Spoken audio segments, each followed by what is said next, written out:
The old men in red mesas still tell the story when the wind turns quiet at sundown. They say it began with a promise a young cowboy should never have made. The desert remembers many things, but it never forgets a promise spoken under a dying sun. The year was 1873, and the land between Arizona Territory and the Apache Ranges stretched wide and empty for nearly 50 miles in every direction. Miles of red dust, dry grass, and silent mesas where even the wind seemed to travel carefully. Ethan Callahan rode alone that evening, his horse moving slow after a long cattle drive that had taken him nearly 300 miles from the nearest rail line. His saddle creaked with every step, leather worn smooth from years of hard riding, and the smell of horse sweat and desert sage hung thick in the cooling air. Ethan was 26 years old then, young enough to believe a man's word could fix almost anything in this world. He had no idea that the desert was listening. It started with a sound most riders would have ignored.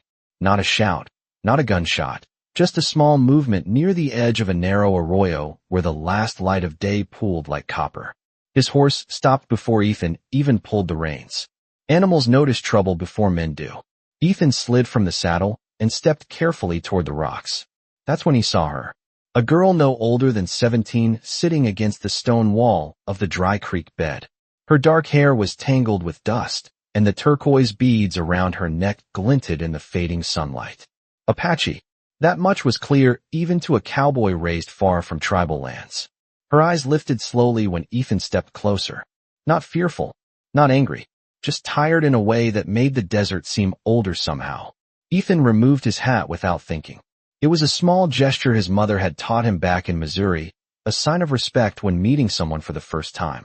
Out here, respect was sometimes the only language two strangers shared. "You alone out here?" he asked quietly. The girl studied him for a long moment, the wind brushing across the canyon like a whispered warning. Then she nodded once. Ethan offered his water canteen, and she took it carefully, drinking only a small sip, before handing it back. That told Ethan something important.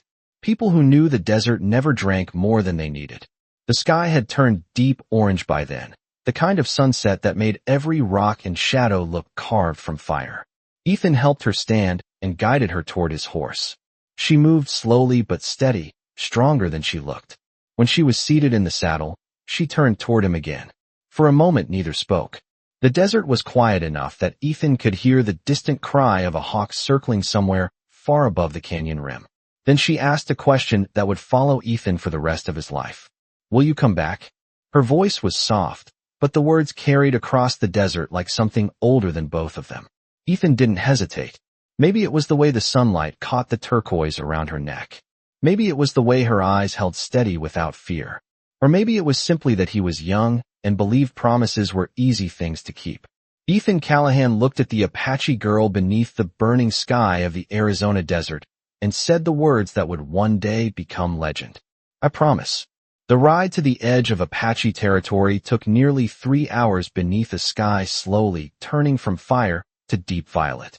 Ethan Callahan walked beside his horse most of the way, letting the animal carry the girl while he guided the reins through narrow desert paths only half visible in the fading light. The air cooled quickly once the sun slipped behind the mesas, and the desert wind began to move again, whispering through dry grass and scattered mesquite trees. Neither of them spoke much during that ride. Sometimes silence is the safest language two strangers can share, especially on land where every ridge might be watching. Ethan noticed the girl's posture grow steadier as the miles passed. Whatever strength had been hidden behind those tired eyes slowly returned. She sat straight in the saddle now, alert to every shadow in the landscape, as if she knew this country better than any map ever drawn by settlers. After a while she lifted her hand and pointed toward a distant line of black hills rising against the twilight. Ethan followed her gesture and nodded. Even without words he understood. That was where she belonged. They reached the edge of the canyon just as the first stars began to appear over the Arizona sky. The desert always changes after sunset. The heat fades, the wind cools, and the world grows quiet enough to hear things that daylight hides. Ethan helped her down from the horse and handed her the small canvas pouch he had tied to the saddle earlier. Inside were 2 pieces of dried beef, a biscuit from his saddlebag, and a folded bandana filled with a handful of roasted coffee beans. Not much, but enough to help someone walk another 10 miles through desert country. She accepted it with a small nod. For the first time, Ethan noticed the faint design stitched into the turquoise necklace around her neck, tiny silver thread patterns that caught the starlight when she moved. Symbols he did not recognize, but somehow felt important. The canyon wind lifted her hair as she turned toward the dark hills. For a moment, Ethan wondered if she would leave without another word. Instead, she looked back at him and spoke again, her voice calm now, stronger than before. She said that her name was Ayanna Redbird. Ethan repeated it slowly so he would remember. Names matter out here. Sometimes they are the only proof a meeting ever happened. He told her his name in return, Ethan Callahan, from a ranch 2 days' ride north of the Gila River. The two names hung quietly in the desert air as if the land itself were listening. Ayanna studied his face for a long moment before speaking again. She reminded him of the promise he had made beneath the red sunset. Ethan did not laugh, and he did not look away. Instead, he nodded once, serious in a way that surprised even himself. A man's word was the only thing he owned that could not be taken by drought or bad luck. He told her that when the next spring came and the cattle drive was finished, he would ride south again and find this canyon. The desert wind carried his words across the stone walls as if sealing them into the rock itself. Ayanna watched him for a moment longer, then turned and began walking toward the dark hills where the Apache lands waited beyond the canyon. She moved with quiet confidence now, every step steady, every shadow familiar to her. Ethan remained where he stood until she disappeared completely into the night. Only when the sound of her footsteps faded did he return to his horse and climb slowly back into the saddle. The ride north felt longer somehow. The desert stretched silent beneath the stars while Ethan followed the narrow trail toward home, unaware that the promise he had spoken so easily would soon be tested by a world far larger than either of them could see that night. The winter that followed came harder than most seasons Ethan Callahan had known. By the time the first frost touched the plains north of the Gila River, the small ranch he worked had already fallen behind on 2 cattle contracts and 1 supply shipment that never arrived from Tucson. Work on the frontier had a way of swallowing time without asking permission. Days turned into weeks measured by sunrise, saddle leather, and the slow rhythm of cattle hooves crossing dry land. Ethan thought about the canyon sometimes, usually in the quiet hours before dawn when the world was still and the wind moved gently through the barn boards. He would remember the turquoise beads catching the sunset and the calm voice of a girl who had spoken his promise back to him like it mattered. When spring finally returned to the Arizona territory, it did not arrive gently. Warm winds rolled across the plains carrying dust from 100 miles of open desert, and every rancher within 2 counties began preparing cattle for the long drive north toward the railheads in Kansas. The ranch foreman handed Ethan a ledger one morning and told him the truth plain and simple. Without that drive, the ranch would not survive the year. Ethan rode out with the herd 3 days later along with 12 other cowboys, nearly 2,000 head of cattle, and a trail boss who measured distance not in miles but in patience. The drive stretched farther than any of them expected. Storms flooded river crossings.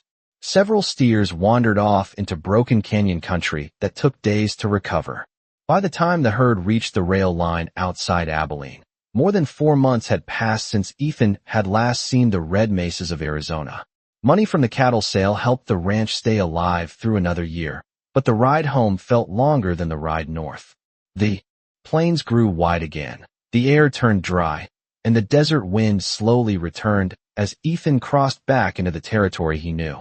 Summer had already settled across the land by the time he rode through the familiar gates of the ranch. Days passed quickly once work began again. Fences needed repair. Wells needed clearing. New calves had to be branded and counted before autumn arrived. The canyon where Ayanna Redbird had disappeared into the night lay somewhere far south beyond miles of rugged country few settlers traveled alone. At first, Ethan told himself he would ride there once the ranch work slowed. Then he told himself he would wait until the weather cooled. Then he told himself that perhaps the girl had already forgotten a promise spoken between strangers beneath a desert sunset. Time has a quiet way of reshaping memory on the frontier. A week becomes a month. A month becomes a year. By the time the second winter arrived across the Arizona plains, the canyon had become little more than a direction on the horizon Ethan rarely looked toward. Yet sometimes in the evening when the sky burned red above the distant mesas, he would pause beside the corral fence and feel something unsettled moving through his thoughts. Not regret exactly. Not fear either. Just the faint sense that somewhere beyond those hills a promise was still waiting where he had left it. The rumor arrived quietly the way most frontier stories did, carried not by newspapers or official letters, but by tired riders stopping for coffee and shade at a small trading post near the San Pedro River. Ethan Callahan heard it on a dry afternoon, nearly 2 years after the night he had watched Ayanna Redbird disappear into the canyon shadows. The trading post stood alone beside a dusty wagon road that stretched nearly 40 miles between settlements, a weathered building made of rough timber where ranchers, scouts, and travelers gathered to trade supplies and stories that were sometimes true and sometimes only half remembered. Ethan had ridden there to buy new horseshoes and a coil of rope for repairing the south fence line. The wind outside carried the familiar smell of desert dust and sun-warmed sage, and inside the wooden walls the air hummed with low voices and the quiet clatter of tin cups against a wooden counter. 2 cavalry scouts sat near the window speaking with a gray-haired trapper whose coat looked older than the territory itself. Ethan paid little attention at first. Stories were as common as coffee in places like this. But then he heard a name spoken softly enough that most men in the room did not notice. Redbird. Ethan paused with the rope still in his hands. The trapper leaned forward as he spoke, his voice calm and steady like a man who had spent most of his life listening to the land. He said there was a young Apache woman moving between settlements far south of the river. Not raiding. Not hiding either. Just traveling with small groups of riders who seemed to follow her without question. The trapper said ranchers along the frontier had begun to speak about her with a strange mixture of caution and respect. Some said she helped guide lost travelers out of dangerous canyon country. Others claimed she negotiated peaceful passage between tribal lands and wagon routes when tensions grew too high. No one seemed to know exactly where she came from or how she had earned such loyalty from the warriors who rode beside her. But the name Redbird kept appearing in quiet conversations across the territory. Ethan felt the weight of the rope grow heavier in his hands as the story unfolded. The trapper mentioned one more detail before finishing his coffee. He said the woman wore a necklace made of turquoise beads stitched with silver thread that caught the desert sun from nearly 100 yards away. Ethan remembered the way that necklace had glowed beneath the red sky of the canyon sunset. The room seemed quieter suddenly, though no one else noticed the change. Ethan stepped outside the trading post and stood beside the hitching rail where his horse waited patiently in the afternoon heat. The plains stretched open before him for miles, the distant mesas rising blue and silent against the horizon. Somewhere beyond those hills a story was beginning to grow into something larger than memory. Ayanna Redbird was no longer just a girl walking alone into the dark hills. The desert had started carrying her name across the land like wind over sand, shaping it slowly into something that sounded less like rumor and more like legend. The rumor followed Ethan Callahan home like dust carried on a long desert wind. For weeks after that afternoon at the trading post, he heard the name Redbird spoken again and again in places where stories usually faded before sunset. A wagon driver mentioned a young Apache woman who had guided his lost supply team through 40 miles of broken canyon trails when their map had failed them. A rancher from the southern range said a group of riders had once appeared on the horizon just as a summer dust storm rolled across the plains, quietly leading his cattle herd towards safe ground before disappearing again into the hills. Each time the description was nearly the same. A calm rider, dark hair moving in the wind, a necklace of turquoise beads catching the sunlight like a small piece of the sky. Ethan never interrupted those conversations. He simply listened while pretending to focus on whatever work lay in front of him. Repairing fences, counting calves, oil for saddle leather. The frontier had a way of carrying stories without asking permission from the people inside them. Weeks passed into months, and the Arizona summer settled across the land with long dry days that stretched from sunrise to sunset. On one quiet morning late in August, Ethan rode out alone to check the far boundary of the ranch where the grass grew thin and the land dipped slowly toward the desert flats. The sky was clear and wide the way it always seemed out there, the kind of blue that made a man feel very small beneath it. Ethan followed the fence line for nearly 6 miles before stopping beside a weathered cottonwood tree that stood alone near a dry wash. From that ridge the land opened southward for miles of open country. Red mesas in the distance. Long empty valleys between them. Somewhere out there lay the canyon where a promise had once been spoken beneath a burning sunset. Ethan had not returned there. Not once. Yet the thought of that place had never completely left him either. He rested his hands on the saddle horn and studied the horizon for a long time. The wind carried faint heat from the desert floor and the slow rustle of grass moving across the plains. Nothing unusual. Nothing moving across the distant land except the occasional shadow of a hawk circling high above the mesas. Then Ethan noticed something small that did not belong to the stillness of the morning. Dust. Very far away at first. A thin pale line rising slowly against the southern horizon nearly 5 miles beyond the ridge.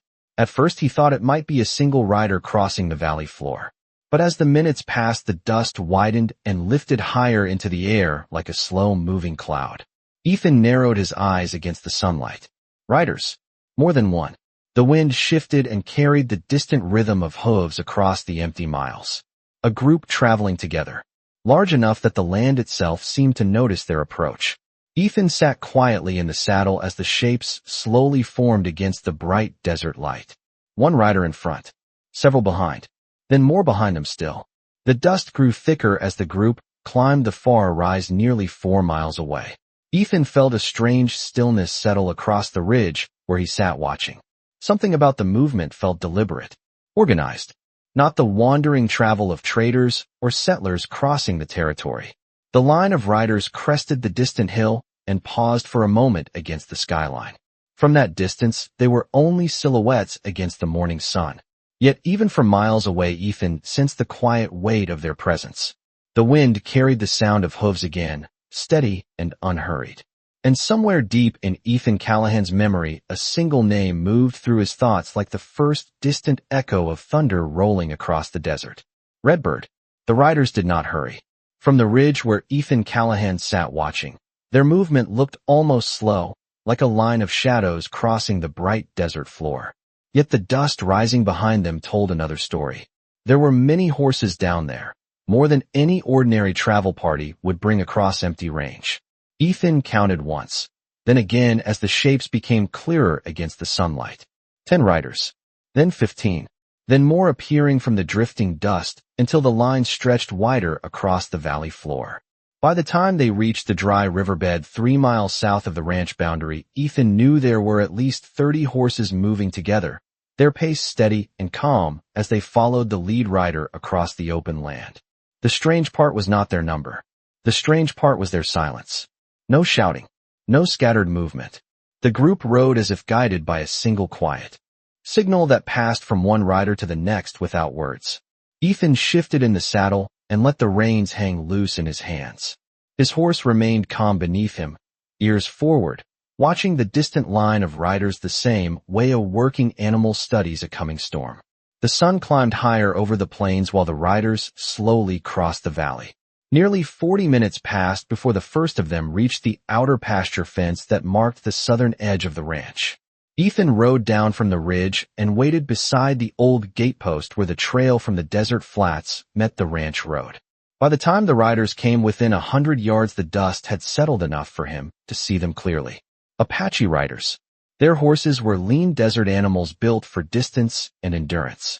Their saddles carried simple gear. Waterskins. Blankets. Nothing about their presence suggested conflict or urgency. They rode like travelers who knew exactly where they were going. The line slowed as they approached the fence.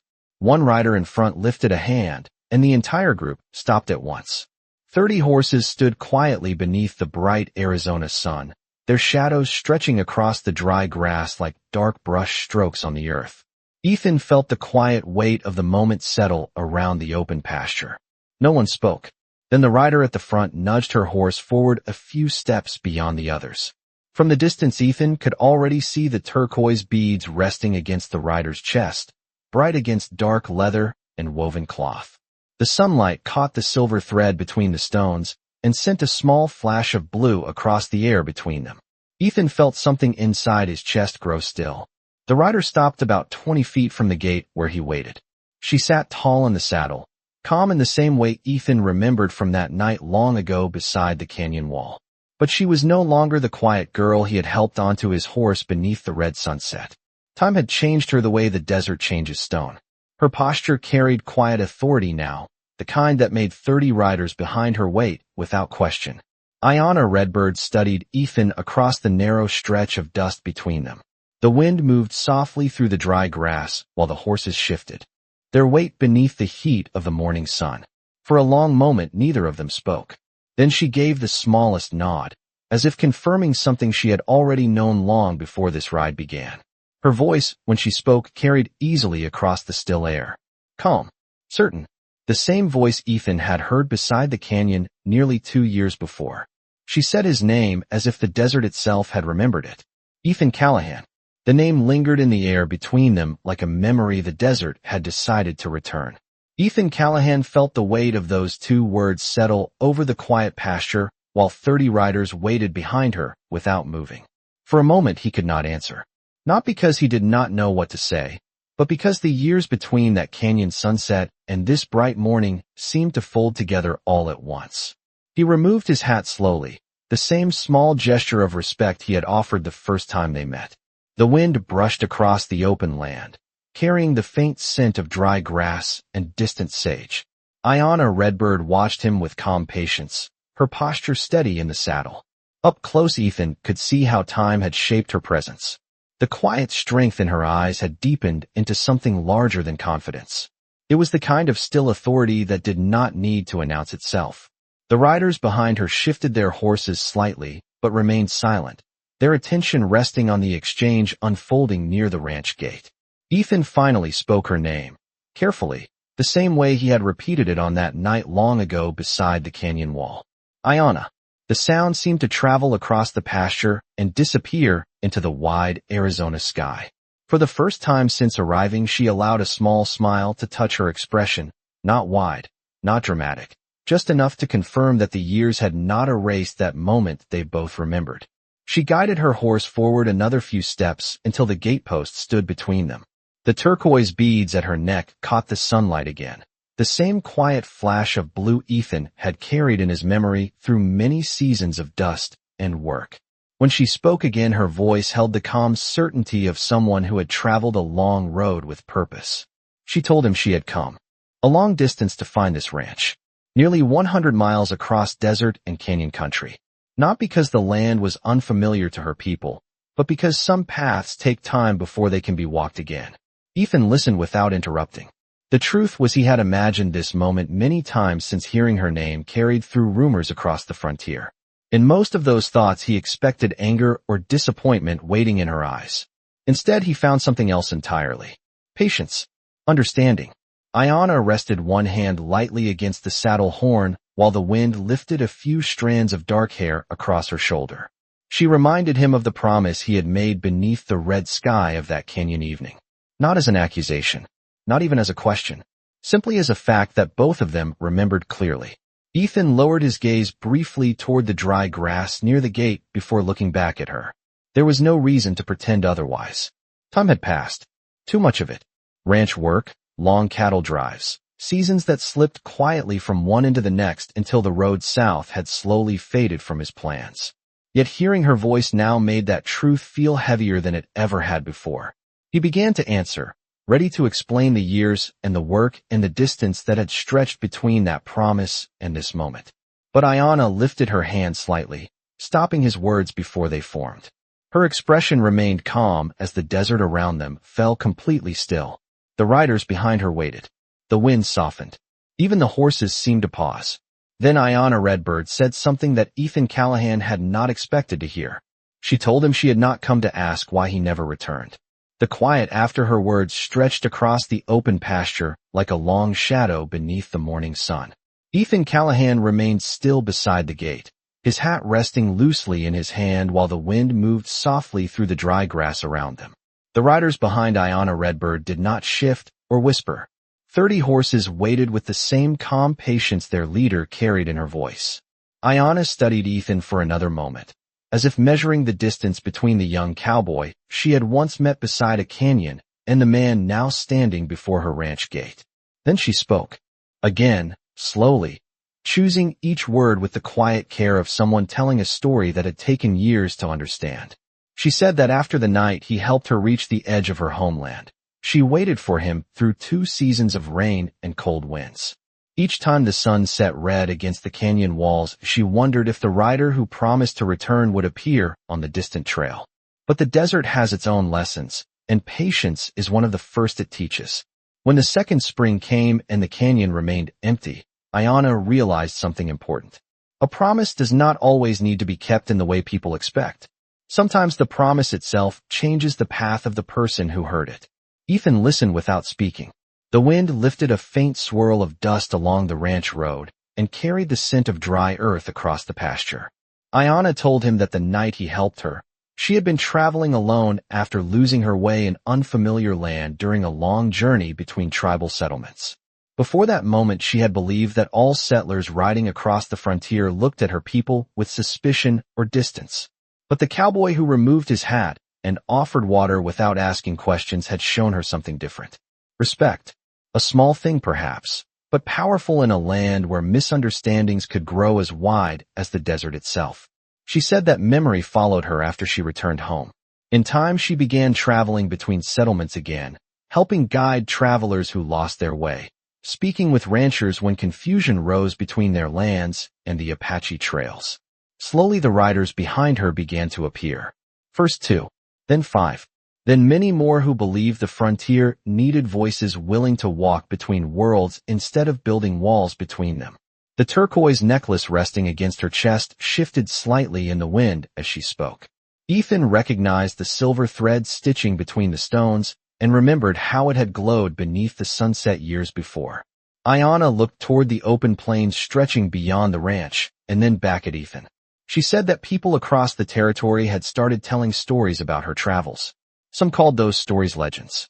But she knew the truth behind them was much simpler. One evening in a canyon, a cowboy had treated a stranger with dignity and spoken a promise beneath a burning sky. That moment had stayed with her longer than the man who spoke it ever realized. The riders behind her had followed the path she chose because they believed the same thing she did. Respect travels farther than fear. Ayanna's eyes rested on Ethan once more, calm and steady. Then she told him the reason she had finally come to find his ranch after all those years. Not to question the promise he had not kept, but to thank him for the promise he had already fulfilled without knowing it. The wind moved gently across the pasture after Ayanna Redbird finished speaking, carrying her words away across the dry Arizona grass, as if the land itself intended to remember them. Ethan Callahan stood beside the ranch gate with his hat still resting in his hand, looking at the woman who had once been a quiet girl sitting alone in a canyon shadow. For a long moment he did not answer, not because he did not understand her words, but because they settled somewhere deeper than he expected. In his mind, the years folded backward again to that evening beneath the burning red sky, when he had believed a promise was simply a thing a man either kept or broke. He had never imagined that a promise could travel forward on its own and change the road for someone else entirely. Ethan finally lifted his eyes to meet hers. The same calm strength remained there, steady as the desert horizon behind her. 30 riders still waited silently across the pasture road, their horses shifting softly beneath the warm morning sun. They were not watching him with suspicion. They were simply waiting, the way people wait when they already understand the outcome of something important. Ethan slowly placed his hat back on his head and rested his hand against the weathered gatepost. He told Ayanna that he had spent more than one evening wondering if the desert still remembered that promise he had spoken. He admitted that life on the frontier had carried him in directions he never planned, the way cattle trails and seasons often reshape a man's path without asking permission.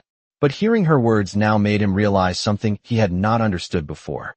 Sometimes what matters most is not whether a promise is completed exactly the way it was spoken. Sometimes what matters is the moment when a person decides to speak it honestly. Ayanna listened quietly, then gave a small nod that seemed to settle the conversation the way a stone settles into still water. She guided her horse a step closer to the gate and reached into the small leather pouch tied beside her saddle.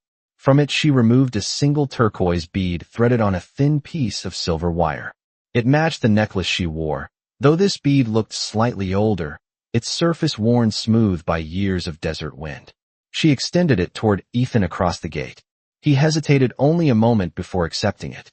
The bead felt warm in his palm beneath the bright Arizona sun. Ayanna told him it had once belonged to the necklace her grandmother had made for her many seasons ago. She had carried it during all the miles she traveled across the frontier. Now she believed it belonged somewhere else. Somewhere the desert had begun telling a story of its own. Ethan closed his fingers around the small stone and felt its quiet weight. Behind her the riders gently turned their horses as if they already knew the visit had reached its end. Ayanna guided her horse back toward them and paused once more before leaving. Her voice carried calmly across the open pasture when she spoke again. She said that the land would always remember the evening when a cowboy offered respect to a stranger in a lonely canyon. Stories grow in places like that, carried by wind and memory long after the people inside them ride on. Then she turned her horse south toward the distant mesas. One by one the riders followed her across the open range until the dust of their passing faded into the wide desert air. Ethan remained beside the ranch gate for a long time after they disappeared. The turquoise bead rested quietly in his hand while the wind moved through the grass and the sky stretched endless above the Arizona plains. And from that day forward the old men at the Red Mesa trading post would sometimes tell travelers about a simple promise spoken beneath a desert sunset. A promise that rode farther than the man who made it and returned one morning as a legend the frontier would not forget.